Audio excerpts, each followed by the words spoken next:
شروع اللہ کے نام سے جو بڑا مہربان نہایت رحم کرنے والا ہے۔ نہج البلاغہ خطبہ نمبر 20۔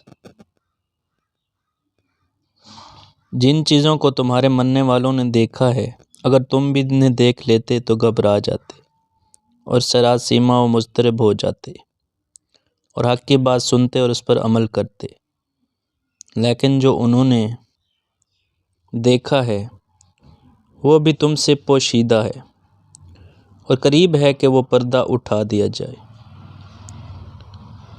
اگر تم چشم بینا و گوش شنوا رکھتے ہو تو تمہیں سنایا اور دکھایا جا چکا ہے، ہدایت کی طلب ہے تو تمہیں ہدایت کی جا چکی ہے۔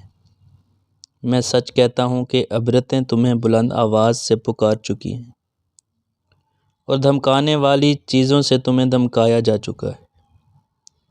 آسمانی رسولوں فرشتوں کے بعد بشر ہی ہوتے ہیں جو تم تک اللہ کا پیغام پہنچاتے ہیں۔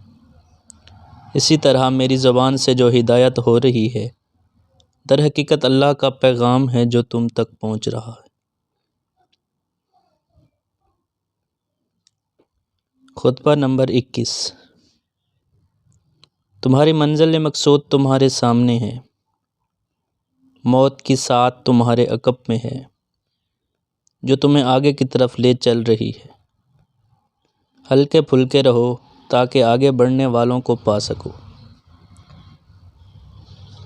تمہارے اگلوں کو پچھلوں کا انتظار کرایا جا رہا ہے کہ یہ بھی ان تک پہنچ جائیں۔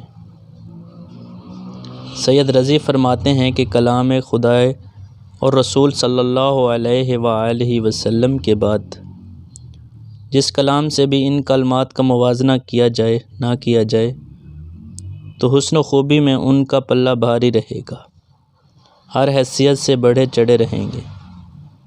اور آپ کا یہ ارشاد ہے کہ اس سے بڑھ کر تو کوئی جملہ سننے ہی میں نہیں آیا جس کے الفاظ کم ہوں اور معنی بہت ہوں۔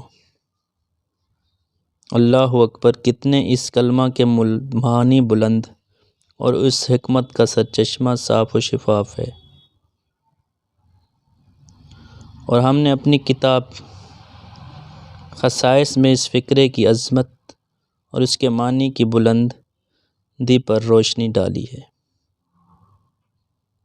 معزز سامعین، چینل کو ضرور سبسکرائب کر دیا کریں تاکہ امیر المومنین حضرت علی علیہ السلام کے